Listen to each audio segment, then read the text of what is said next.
Hi, my name is Ash Trissat, and today is Friday, November 18th, 2022, and I'm going to be interviewing Cindy Hay from the Registrar office at Heidelberg University.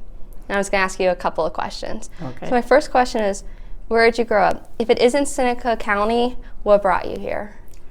I grew up in Republic, which is only about 8 miles east of here, and I attended school at Seneca East, and so did my husband, and our son and daughter graduated from there also. That's pretty good. My next question for you is, what made you pursue a career in this field, like in terms of education or just to go into registrar at the university? Well, I always liked being in an education atmosphere.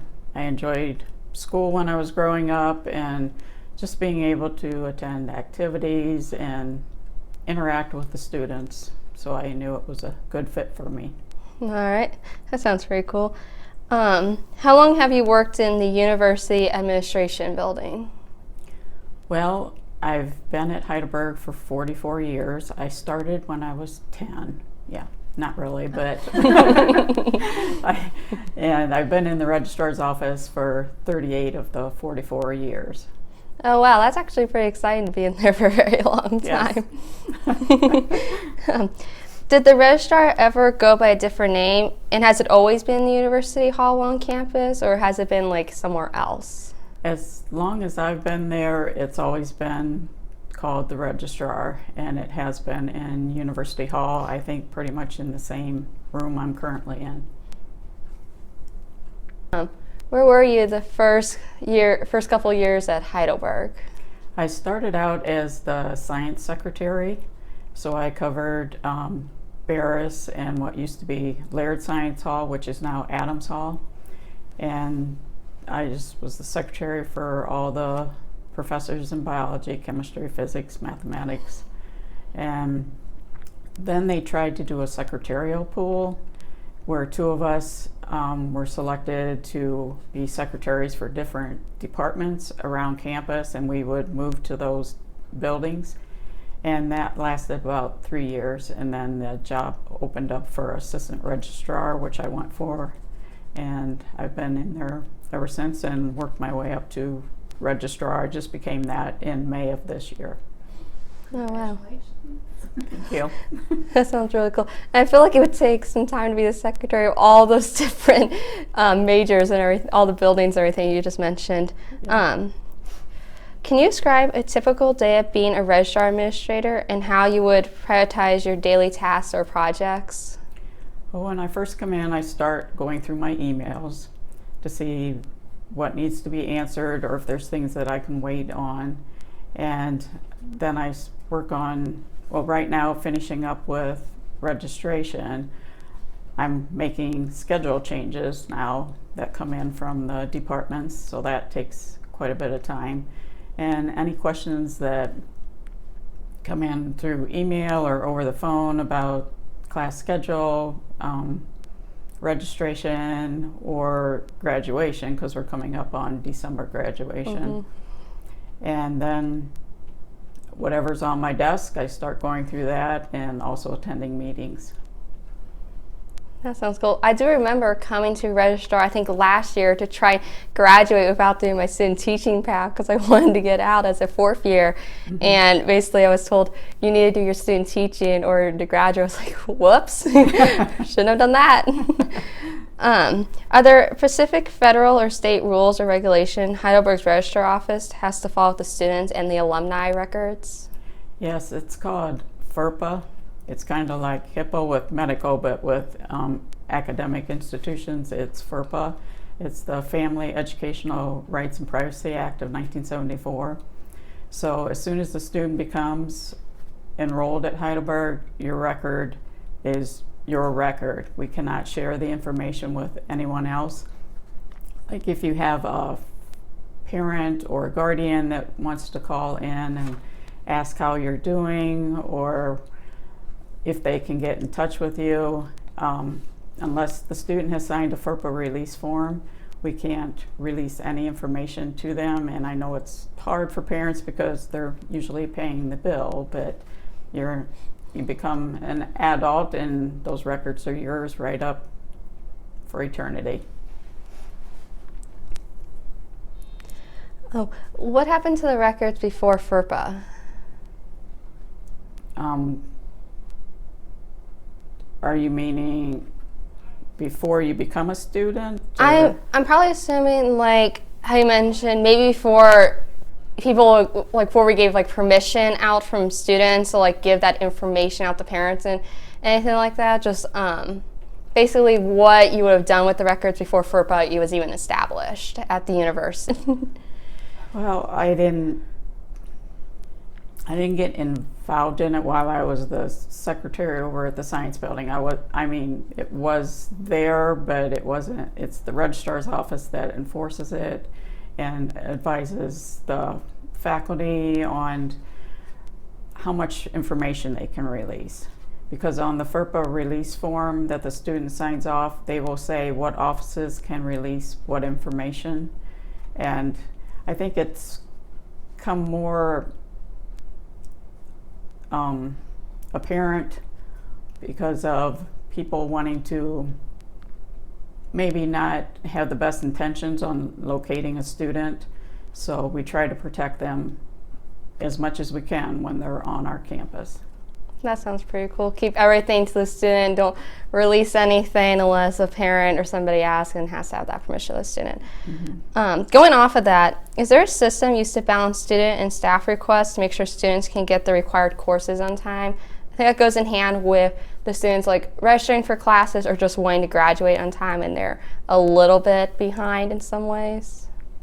Well, the Provost's office and the executive director of the Owen Center, they work closely together with the departments on what courses need to be offered, and so times don't overlap on courses that may cover a couple majors at a time.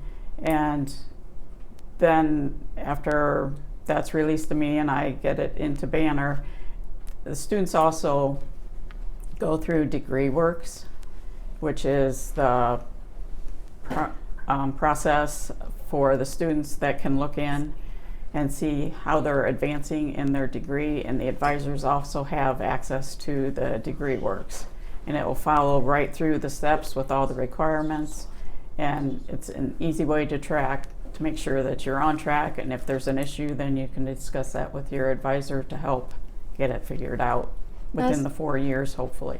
Mm-hmm.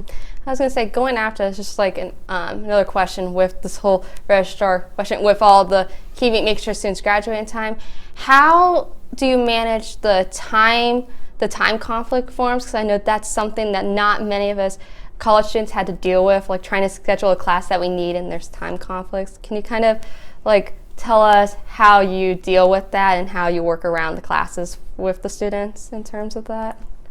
Well, usually that is handled before it gets to my part, except for there are times that courses do conflict and we have a time conflict form. So both instructors need to agree and the advisor on how they're going to work that out. If the student's going to leave early to make it to the next class, or sometimes they can't even attend one day of the class, but there's work that they can make up to make sure that they stay up with the rest of the class.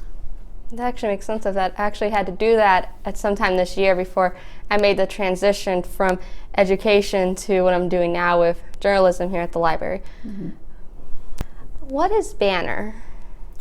Okay, it's our computer programming system that we build everything in, the courses, the instructors enter their grades in OASIS, which is a homegrown program within the student portal, and the faculty, and they enter their grades in the OASIS, and then that talks to Banner, puts the grades into Banner where we can run reports and do enrollment counts from information in there. That sounds pretty cool. I did not know about that system, which is pretty interesting. How has the way students register for classes changed over your years as a registrar? Since I started in May as registrar, but have been in there for 38 years, It has changed a lot. When I first went in, we did arena-style registration in Cyberlink Gym, and students would go in and there would be a table for each department, and they'd sign off on these cards to on what courses they wanted to take, and then we would receive the cards back and we would register the students. And then we moved to, we'd have the registration card, but the students would work with their advisor, put on the registration card what courses they want to take. They'd come to our office and we'd work at the counter with them on registering them, and if there was any other problems, something didn't work out, then they would have to run and get a signature from whatever area the issue was. And now and all these were based on your hours that you have completed towards your degree, so that assigns your registration time. So now it is through the students go into their OASIS and register the courses themselves, and if there's any issues, then they contact us and we can try to help them get through the problem that might arise. And you would think after going through all these different types that it would free up some time in our office, but it doesn't seem to. For some reason, it fills in with something else. So, Here did the campus start using OASIS as the portal for everything? Mm-hmm.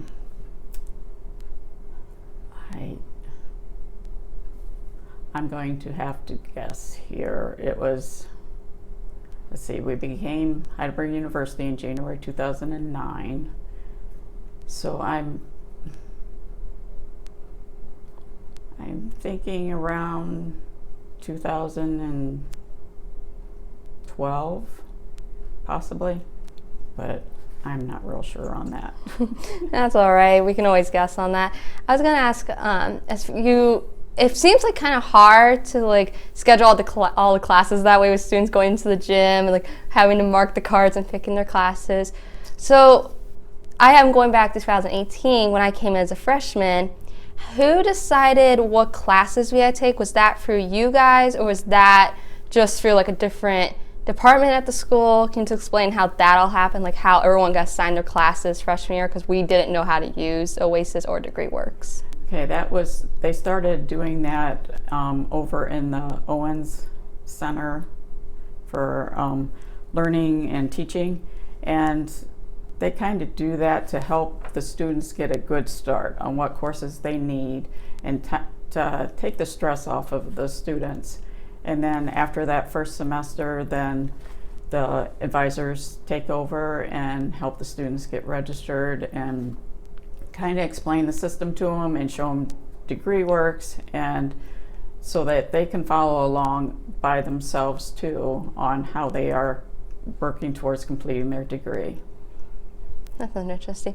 Do you know when DegreeWorks went into effect? Was that there when OASIS was starting, or is that something like a new program that they put in later on? Because I don't think many of us heard of it until freshman year. It came in shortly after. It was a program that we had to purchase and do the building of the information that goes into it, and we just work on keeping it updated along with all the changes. If there's a change in curriculum or courses, like this year we went through a big change with the new integrated studies general education requirements. So all that has to be programmed into DegreeWorks. So depending on what catalog the student is under, that follows along with what the requirements are at that time and can help the student complete their degree. That sounds fun. I remember when the catalog started changing. It was like my junior year here on campus, and basically Sherry from education reached out and she had everyone to change catalog. She's like, you're going from your 2018 to the new one. And I think a lot of us were just like thrown off because we wanted to get done. We were like, we have to take all these extra courses now? No. Like, I don't think so. Oh. How have the new classes been approved and created? As well, the departments work together, on what they feel would be a good fit and improve the students' experience at Heidelberg. And they have to submit paperwork to the undergraduate curriculum committee, or at the graduate level to the graduate curriculum committee. And once they look over it, then they take it to the faculty at the faculty meeting. And the faculty have their discussion and they approve it or they don't approve some. Then it goes back to being worked on. But once it is approved by the faculty, then that's when it starts becoming effective, usually the next academic year, and that's when we start building things. Oh, that's interesting. Is that also the time when the campus started changing, like the majors? Like we had the 1 year they were getting rid of some majors and adding new ones on. Does that somehow relate to like the new classes and everything? Did that like impact that in a way? Yes, if it's a new major that they're starting, they will try to look at courses that we already have and then just build off of them to add more courses, interesting courses, and something that will help the students in their future. That sounds really interesting. Do you have any student employees that work in the Registrar besides just you and the other lady that works in there? Yes, we hire student workers. And we have kept in contact with our student workers that we've had in past years. We're like their mom away from home, but for some reason this year we've moved into the grandma away from home level, and I'm not sure I like that part, but we'll do it. That sounds pretty cool. So what do your student employees do? They usually do filing, they do some data entry, and we do train them on FERPA because they are going to see records that they cannot talk about, or we kind of say once you see them, when you leave the office, forget that you have seen them. And it's just anything around the office that will help us out to lighten our load, because we are an office of 2. We started as an office of 4 3.5 years ago, but we're down to 2 people, so it gets a little stressful at times, but we will get there. That sounds fun.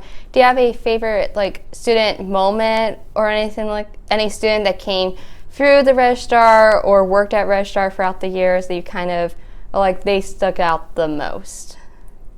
Well, we had one student that was struggling when the student came, and we just tried to help her feel like she was a part of the campus, part of a bigger family.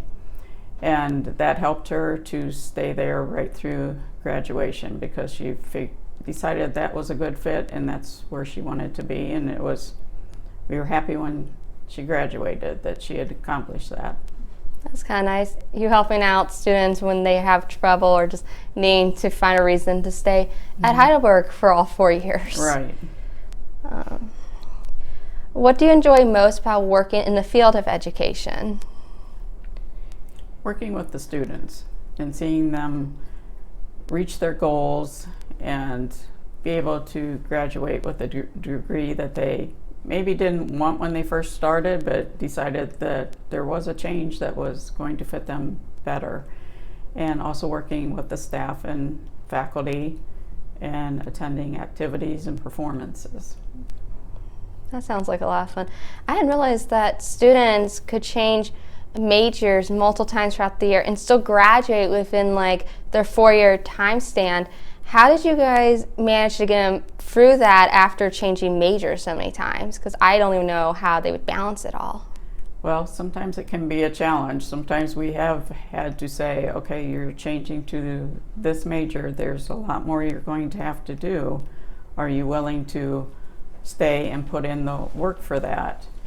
But we tried to get them through in 4 years, and for the most part, students do make it that long. Some make it fewer years because right now there are so many bringing in CCP work through their high schools, which they can come in at freshman level, sophomore level. Some even come in at the junior level, so they have to really be on target with what they're going to take if they want to get done in a timely manner.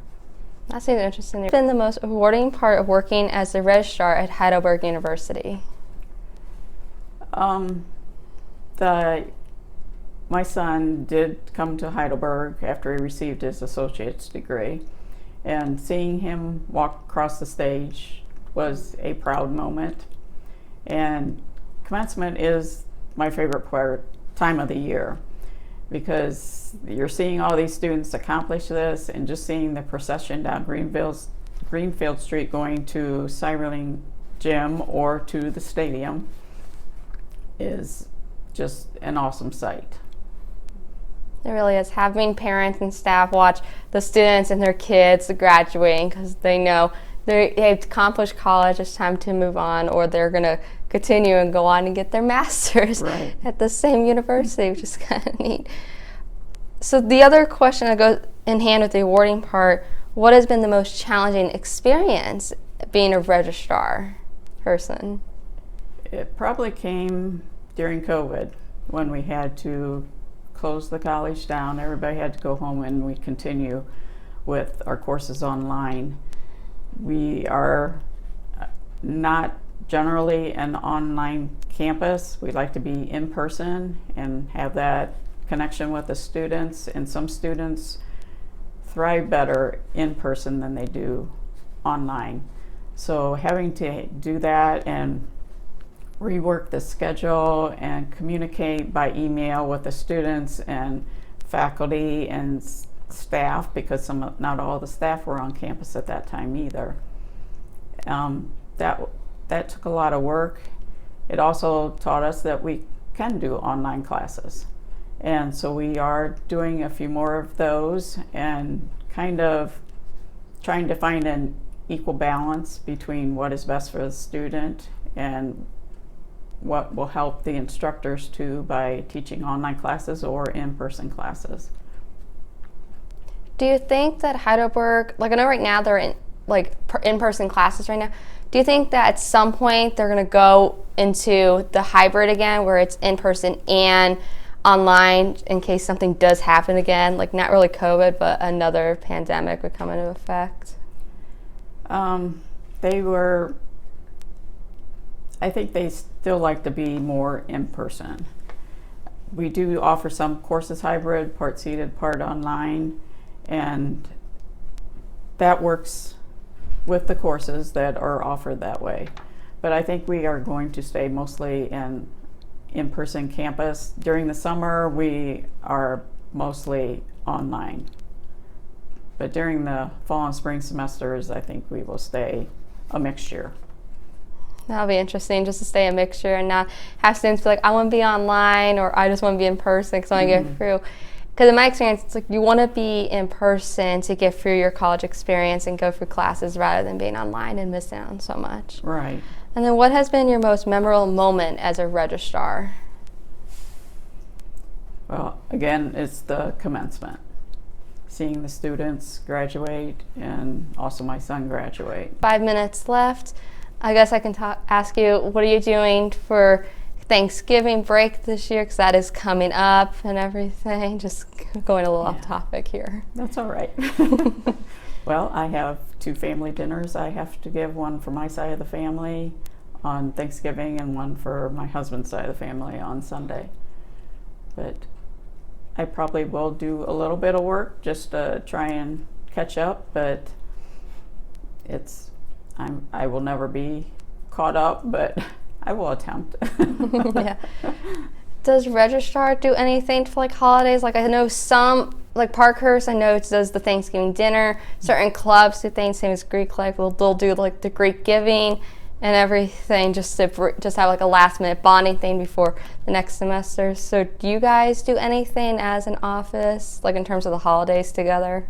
Well, at Christmas time, we try to have just like a potluck for the faculty and staff that are still on campus. We set things up out in what's called the well of University Hall, around the big Christmas tree that they're currently putting up, and they play Christmas music, and it's just a good time to go out and talk with some people and that you don't usually see during the school year, and we're usually running out and running back because we have grades coming in at the same time. So it gets to be a busy time too, just like it does in May.